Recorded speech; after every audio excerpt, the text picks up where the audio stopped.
Hello, everyone, and welcome to Blissful Consults. We have another amazing month and set of questions.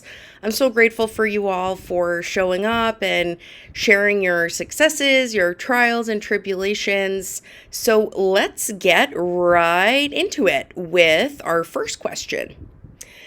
I was a super active kid, always bouncing around and playing rough. I was suspended twice in elementary school for misbehavior and I got in a ton of trouble. It was like a switch flipped and I became really shy and self conscious. I still felt really hyper and all over the place, but I would hide it really well. I feel like I am still really disorganized, impulsive, and chaotic, but I have developed a ton of ways to hide it. Life is so hard, even though I am successful. I think I might have ADHD, but I'm not sure. What are some signs that I might have adult ADHD? And this is from Willow in Washington. Willow, thank you so much for your question. Adult ADHD is a lot more common than we think. So generally, ADHD is diagnosed in childhood primarily because that's where the signs and the symptoms emerge, particularly during school. So ADHD is really focused on the executive functioning skills, so the ability to be able to organize a series of activities, the ability to conceptualize the sequence of events that need to happen for a product to be developed. So, for example, teacher assigns homework at 2 o'clock in the afternoon, due for the next day. The kid has to then know I need to write it down and I need to put the paper into my planner. I then need to remind myself later this evening to do the homework. I need to complete the homework. I need to ask for help when I need it, find my calculator if it's a math assignment that requires one.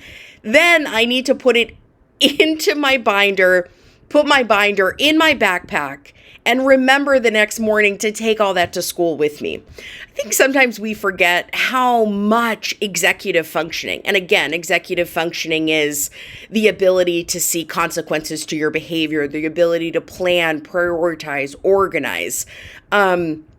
Kids have to do a ton of executive functioning skills really early on. And so that's what happens. That's why ADHD is generally diagnosed during childhood, because most kids that'll come crystal clear, particularly during school. There are some children where ADHD is missed in childhood.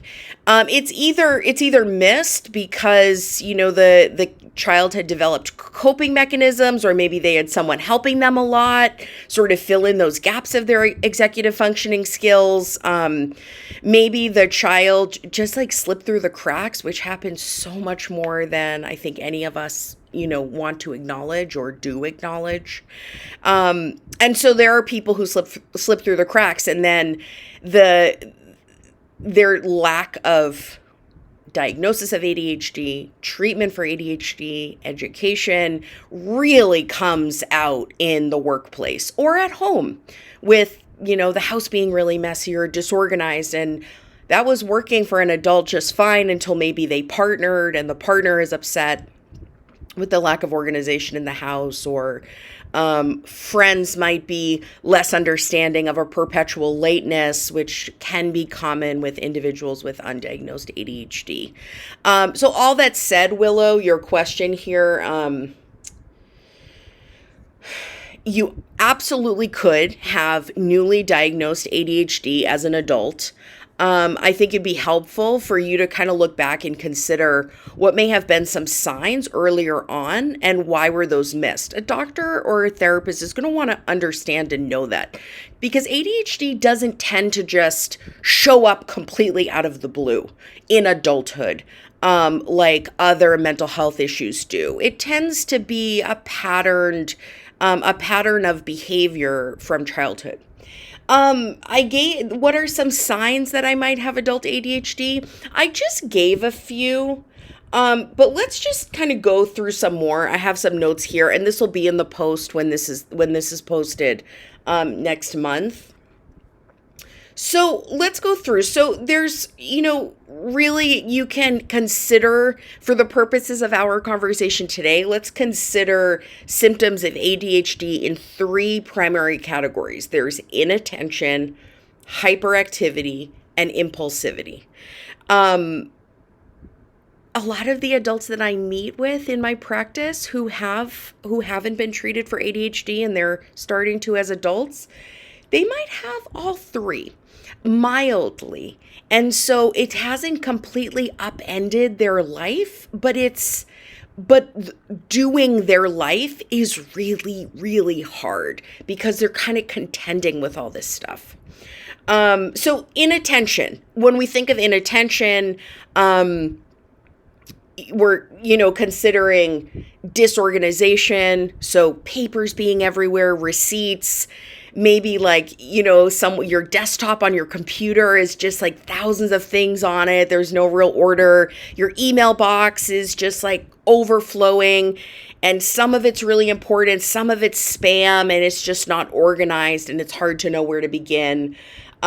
Difficulty giving attention to details, lack of focus. So that's, we see a lot of memes these days. I think lovingly poking fun, and they're mostly created by people who identify as having ADHD, of like, oh, I'm reading this book. Oh, look, there's a squirrel. And then they're looking at the squirrel and then it goes and goes. That would be, the lack of focus. So might be just difficult, not even getting easily distracted. That's definitely one component of it. But a lack of focus, meaning, okay, I have an hour before work. I have to pack my lunch. I've got to get a load of laundry so it can go in the dryer before I leave. I've got to, make sure the permission slip for my kids' field trip is signed. And then all of a sudden, the focus, instead of the focus being, okay, I'm going to do this, and then I'm going to do this, and then I'm going to do this, the focus is just kind of scattered, and the person can become paralyzed. So interestingly, that's why some people land on my doorstep, because there's this paralysis that can happen with ADHD. Or ADD, whichever one that those are two kind of different subsections of the diagnosis that we could talk about, but I don't think it's really important right now. So that's the inattention portion. And then the hyperactivity, and this is so clear, so much clearer with kids. Hyperactivity, these are the kids who are just like running everywhere, tipping things over, not really in control of their body, and they're seeking that grounding and that stability. And that's why having that diagnosis and getting some really great coping skills for ADHD for kids is really important. And it doesn't have to include medication. It can, but it doesn't have to. And that can be a last resort after a lot of behavioral mechanisms are put into place. Now, for adults, it's a little bit different because you're not going to be running in a circle around your office and tipping things over, but it's more subtle. And I think adults can have a difficult time just in a different way because they can't exert that energy. And so what happens is I actually don't struggle with ADHD. So sometimes I say we when I'm talking about anxiety because I have struggled with that.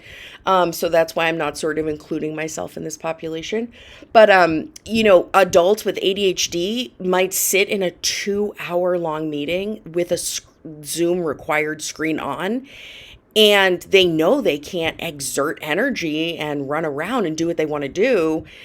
So they just have it all sort of bottled up, and they might, fidget their hand or like play with a pen or, really like ferociously like move their foot under the table, just trying to exert any energy that they have in a way that's socially appropriate. Getting up frequently to walk around, fidget and squirm when seated, having trouble playing quietly or doing quiet hobbies. A lot of adults with ADHD that I know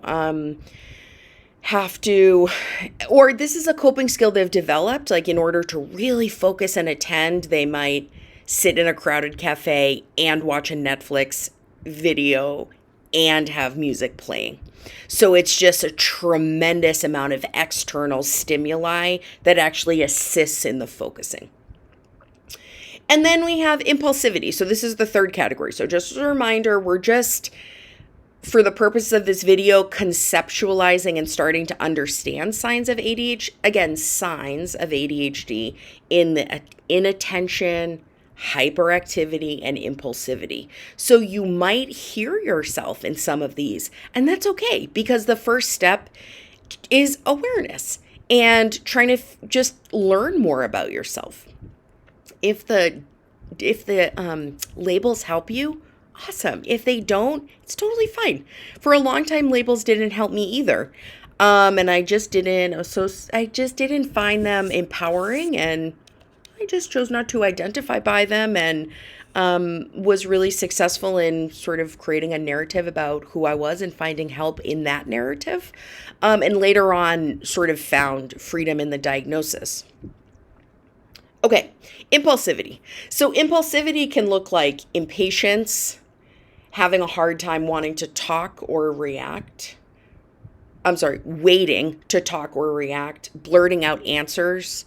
So individuals with ADHD can oftentimes have extremely high EQ and actually can just like predict what the other person is about to say or what they're going to say. The person with ADHD, more often than not, is like 10 steps ahead of the person who they're talking to. That person says something and the person with ADHD is just like, I've been there 5 minutes ago. Keep it moving. Because of the high energy and, constantly thinking about different things, people's brains with ADHD are so, they're so full of energy, and they're wanting to get answers quickly, like yesterday, and they're predicting and they're thinking about all the different options, and you can see like the motor kind of running, which has a ton of benefits when it's channeled in productive ways. And I think it can be really paralyzing and stifling when it isn't, which I think is kind of what Willow's going through here. All right. Willow didn't ask about treatment, but I'm just going to throw some treatments out there. Basically, cognitive behavioral therapy is one of the main treatments for ADHD. So as we've said so many times on this channel before, cognitive behavioral therapy is, you think of the triangle, learning skills to understand the connections between your behaviors, your emotions or your physiology, and your thoughts. So this would be, sort of training the ADHD brain to understand what are the triggers for distraction. And what are the ways that distraction is alleviated. So again, a lot of the clients who I work with, they've learned that having a lot of external stimuli can really help them focus. I also have seen that individuals with ADHD can find a lot of freedom and success in combining therapy and coaching. So the therapy portion, really understanding that triangle. When I behave in this way, when I cut someone off, when I have excessive energy that I just can't contain, what are the thoughts going on in my mind, and what are the emotions that I'm feeling? I also think in adulthood with ADHD, adults can start to feel really down on themselves, really, really down on themselves. And so ADHD can shift and include depression or anxiety, mainly because I think our society really, it doesn't allow for a breadth of learning styles, particularly in the work environment. That can be very tough for people. Non-stimulants, are another option that I've seen. So, supporting people in helping to have better sleep at night, longer sleep, short naps during the day. So a doctor may suggest melatonin, for example, to try to shift the sleep to see if that helps with any of the attentional or the hyperactivity symptoms. Antidepressants are also sometimes used. This isn't an FDA approved treatment for ADHD, but they are often used. And sometimes they're used in conjunction with more traditional stimulant medications for ADHD. And some research has shown that antidepressants can help with the attention and the impulsivity components of ADHD. And then I'm sure many of you are familiar. There's stimulants to treat ADHD. So it seems counterintuitive that someone who's like bouncing all around and has a ton of activity would benefit from a stimulant, but actually, the stimulants boost the brain chemicals that help with focus. And these are the most effective for ADHD. There's upwards of 70% of people diagnosed with ADHD who find benefits with stimulants. I also would argue I need to look closer at that research because I would bet it's stimulants combined with some behavioral training or coaching around organization, executive functioning, planning, but I can look closer. I want to thank Willow for her question. That was a wonderful question. Thank you, Willow.